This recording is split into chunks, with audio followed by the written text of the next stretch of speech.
Dear professors and colleagues, I would like to introduce the first lecture in the first session, titled Migration Dynamics of Gingival Mesenchymal Stem Cells Through Microperforated Membranes, Proof of Concept, presented by Dr. Mohammed Al-Rahrawi, Lecturer of Oral Medicine and Periodontology, Faculty of Dentistry, Ain Shams University. Thank you, Mr. Chairman. Thank you, the audience. In this presentation, I'm going to speak about our group research regarding guided tissue regeneration perforated membrane. Periodontitis is a bacterially driven chronic inflammation. The oral bacteria causes subgingival biofilm initiated inflammation, which lead to this regulation of the immune responses into the structure of supporting tooth, supporting tissue structure and also tooth. The main goal of periodontal therapy is to achieve periodontal health consistent with the overall body health, reduce the risk of periodontal disease recurrence and or progression, and early diagnosis of periodontal disease, regeneration of periodontal apparatus after pathology. A goal of full regeneration of periodontal ligament was difficult to achieve due to the complexity of the periodontal apparatus, which suffered slow rate of regeneration ability. The goal of regeneration was achieved by guided tissue regeneration technique, which lead to the preventing the migration of gingival epithelium along the cemental wall of the pocket, creating space for stabilization of the blood clot, allow the periodontal ligament cells to invade the blood clot for periodontal tissue regeneration. The main issue with guided tissue regeneration is that it's based on the assumption that periodontal ligament cells were the only or the main cell line which is capable of regenerating the connective tissue and alveolar bone, based on studies, classical studies by Dr. Myman, Lindy, and Goldman. But this assumption is based that there is no other cell line which are capable of regenerating the periodontal ligament and the connective tissue of the gingiva, which is not true. The first guided tissue regeneration technique used, made by Dr. Myman et al. 1982, used a millipore filter, which was a perforated membrane. Also, Gottlow et al. 1984 used millipore filter and Gore-Tex over submerged monkey's roots, which demonstrated reattachment of the teeth after wound repopulation by periodontal ligament cell. So the first guided tissue regeneration was actually perforated membrane, not occlusive barrier membrane. The problem with guided tissue regeneration is that it deprived the periodontal wound from periosteum, which had very essential nutrients and cell lines which are capable of regenerating the periodontal defect. This deprives the one area from regenerative power of the periosteum besides the regenerative power of gingival mesenchymal stem. The gingiva and the periosteum contain blood vessels that supply the wound with essential nutrients and cells which are blocked by the occlusive barrier membrane and deprive the periodontal defect from essential elements for regeneration. So actually, the guided tissue regeneration occlusive membrane is not doing its function in the right way. The perforated membrane in guided tissue regeneration. Macroperforated membrane. Dr. Iapono and Dr. Gamal, we can say that they thought of perforating the periodontal, the barrier membrane, and they postulated a presentation, a study in 2013 using macro-perforated membrane. They tried to perforate the membrane using needles with wedges 1 millimeter, 1000 micron, 700 micron, and 200 micron. The modified perforated membrane, which they used in this study, showed a better clinical outcome, namely buccal depth, increase in the attachment level, increase in bone level, And they concluded that modified barrier membrane, perforated membrane, with 1 millimeter perforation showed up to 2 millimeter of supracrystal osseous regeneration versus occlusive barrier membrane. Then they did more studies, more clinical studies. Actually, these studies was not based on laboratory investigation. They shooted directly for clinical investigation and clinical study.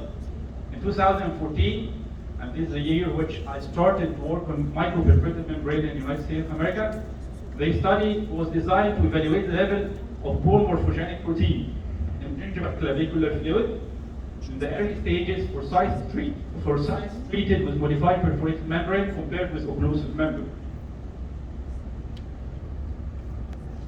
It was on 15 patients, severe chronic periodontitis, 2 interproximal contralateral defects. The experimental group was perforated membrane and the control group was occlusive barrier membrane. They measured clinical parameters and bone morphogenic protein in gingival clavicular fluid.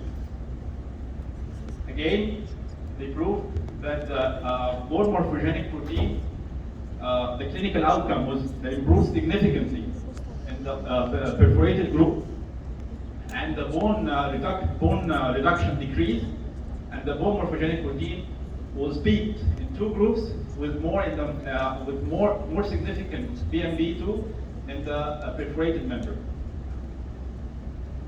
2016, Gamal, Dr. Khalid and Kono did another study.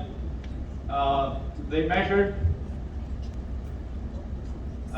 2 growth factors, and they stated in this study the perforated barrier membranes open channels between the supra-bony and intra-bony compartments of the defect, which could allow for more physiological cellular interaction between different components of the periodontium during guided tissue regeneration. They studied 2 growth factors, vascular endothelial growth factor and platelet dry growth factor in gingival clavicular fluid during the early stages of healing of localized intra-bony defects treated with perforated membrane compared to non-occlusive membrane. They did a study on 30 non-smoking patients with severe chronic periodontitis, 1 interproximal defect. They did 3 groups, perforated membrane, occlusive membrane, and they compared them with open flap debridement without guided tissue regeneration. They measured the clinical parameter, pocket depth, gingival index, periodontal pocket depth, clinical attachment level, and lag index in baseline, 6 and 9 months after surgery. And they measured the 2 growth factors at day 1, 3, 7, 14, 21, and 30 days after the treatment. During the early stages, the mean PEGF and later dry growth factor BB concentration peaked with a statistically significant difference as compared to the occlusive membrane. So the perforated membrane showed more growth factors compared to the occlusive membrane. The 2 growth factor level at site treated with the perforated membrane was not different than the open flap debridement. So the perforated showed the same result as the open flap debridement.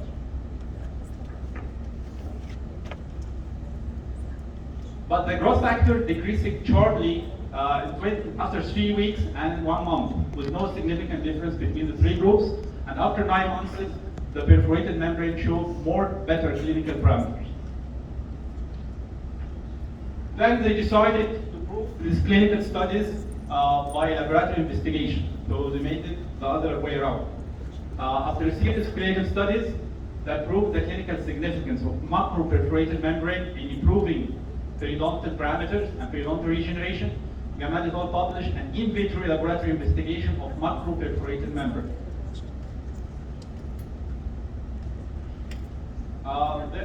They stated that migration of gingival fibroblasts from liquid stem cells to perforated membrane barrier may allow them to participate positively in periodontal regeneration. They used this template to perforate the membrane like equally in equidistance between each pore. The optimal guided tissue membrane perforation diameters that could favor maximum cell migration into the defect area and at the same time act as a barrier for epithelial and extracellular matrix still not identified. The objective was to evaluate cell migration and membrane stiffness in order to determine the optimal membrane perforation diameter.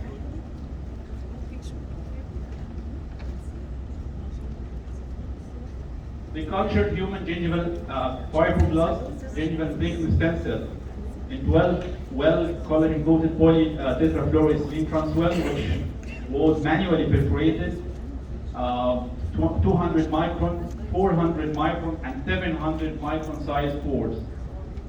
The lower chambers of the transwell received blood clots and an chemoattractant. The number of cells that have migrated to the lower chambers were calculated. Scanning images were obtained for the lower surface transwell.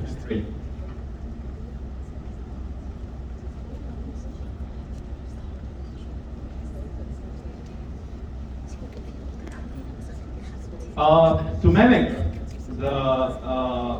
the clinical situation, used in the upper compartment matrigel, which is very similar to the connective tissue of the gingiva in the upper compartment. And matrigel was used to evaluate the migration of gingival connective tissue through the macropores.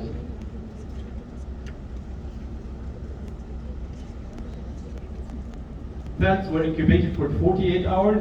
Then the cells in the upper compartment were removed using cotton swab, and cells that had migrated were evaluated regarding to cell number, and tryptophan blue test was done to evaluate the cells. And cell vitality was evaluated by MTTSA.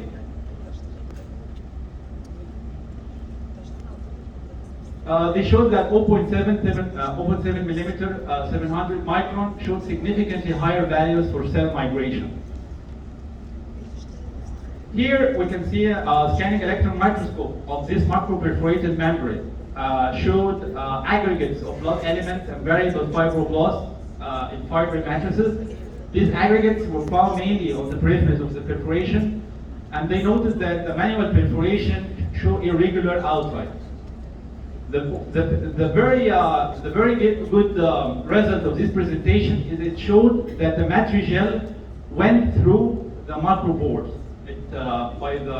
So the guided tissue regeneration is severely affected by this technique because it doesn't block connective tissue from invading the periodontal defect.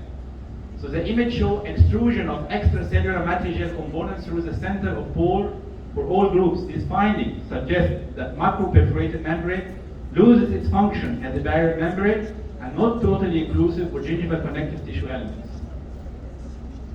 So this makes us ask, is this actually a guided tissue regeneration?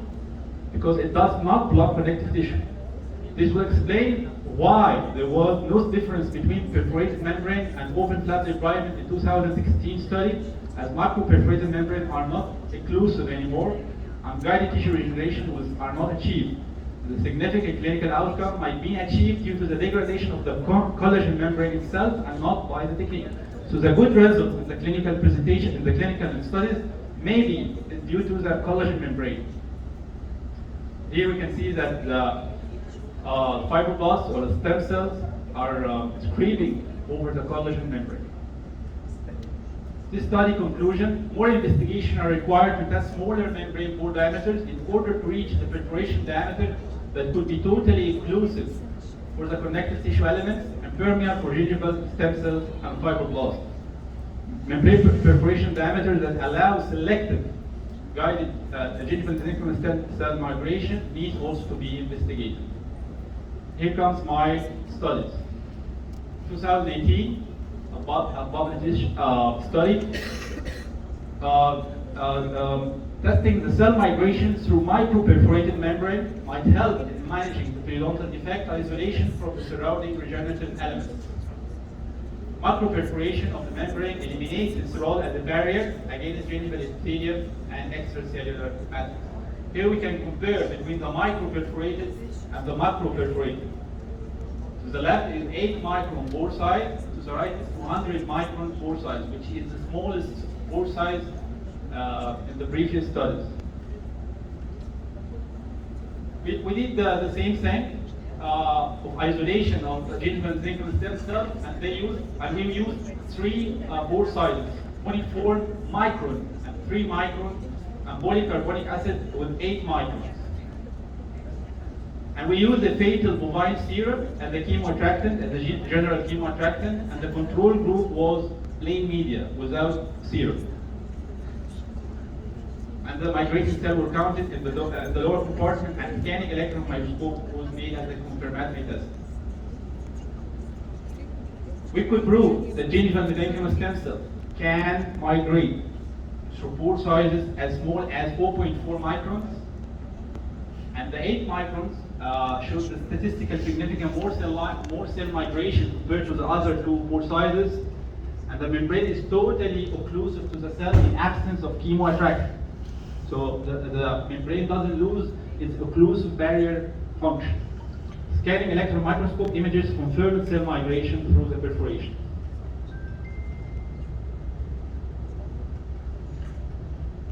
So,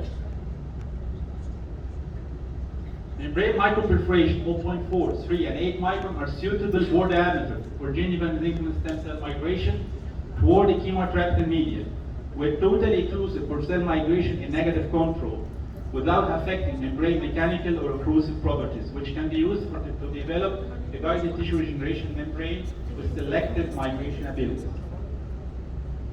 So let's ask ourselves a question: does inflammation would affect cell migration through microperforated membrane? In this study in 2020, I isolated gingival mesenchymal stem cells from inflamed gingival tissues. Same methodology. The only difference is that I compared gingival mesenchymal stem cells from healthy gingiva to inflamed gingiva, and again, gingival mesenchymal stem cell could migrate of the inflamed origin, could migrate as the healthy origin with no difference. The only good thing about this study is that the gingival mesenchymal stem cells from inflamed gingival tissues divide more rapidly than the healthy gingival mesenchymal stem cells. And again, scanning electron microscopy proved the migration of the cells through the micropores.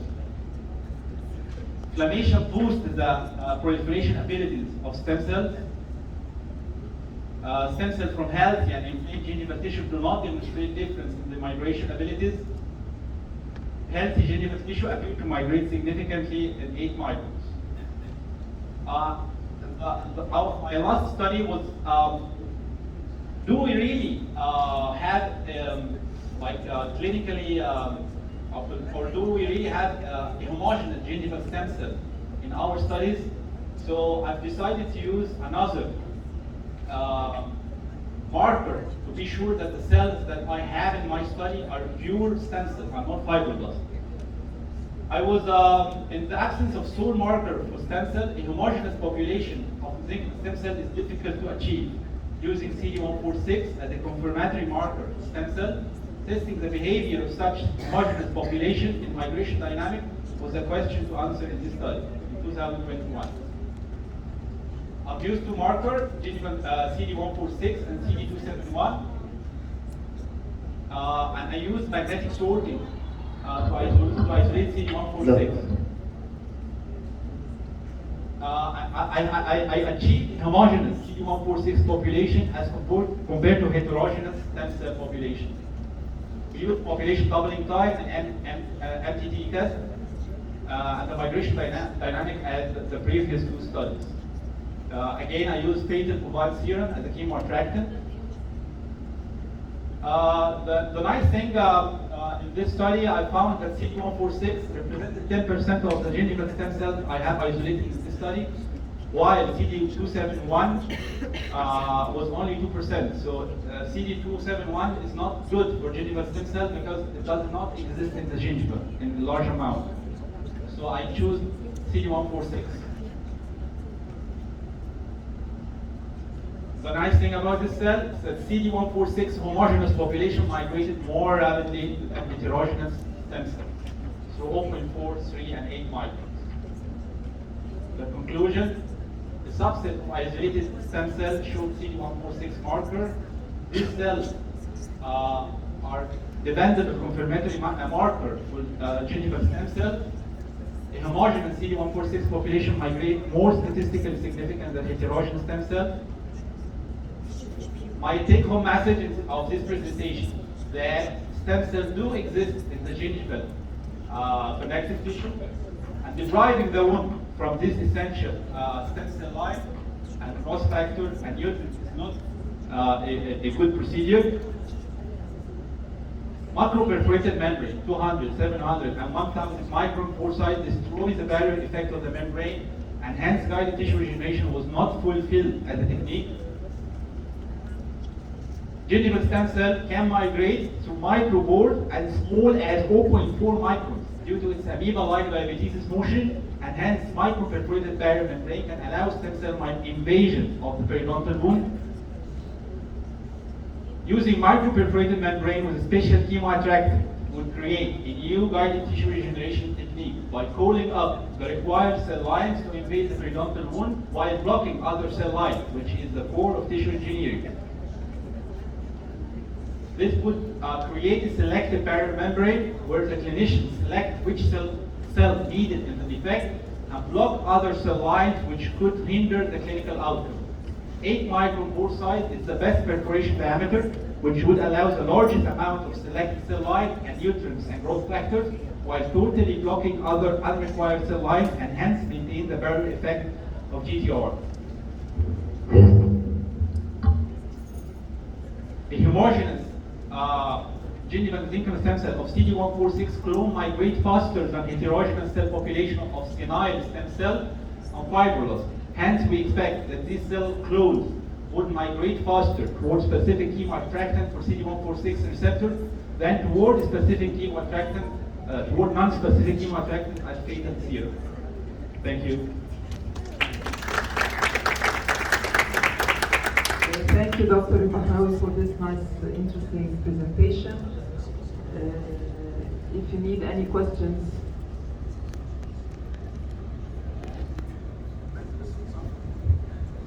شكرا على النايس برزنتيشن.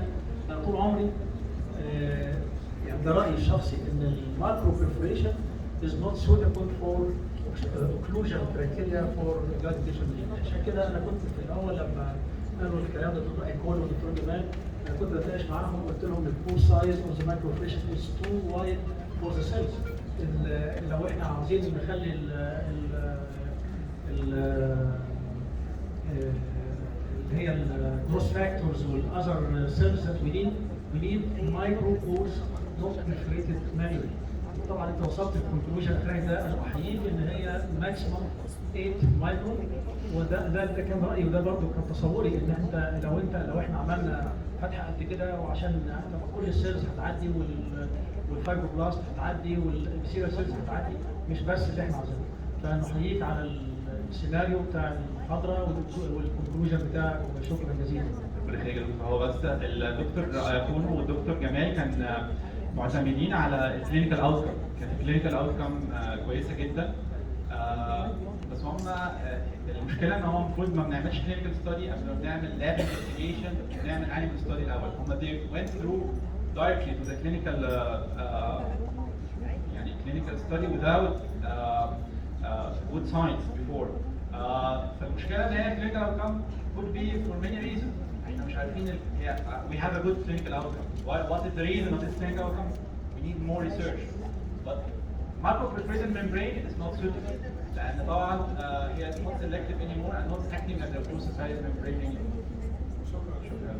شكرا دكتور محمد. انا برضه عايزه اضم صوتي للدكتور محمد شحات انه for research reasons يعني انه thank you ان انت you take the extra mile علشان انه when I have a clinical outcome I need to prove what was the reason for this clinical outcome.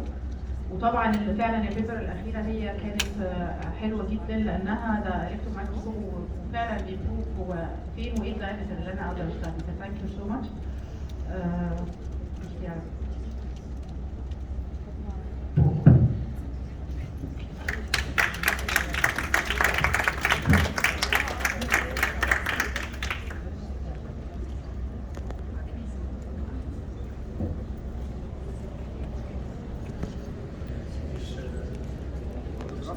اه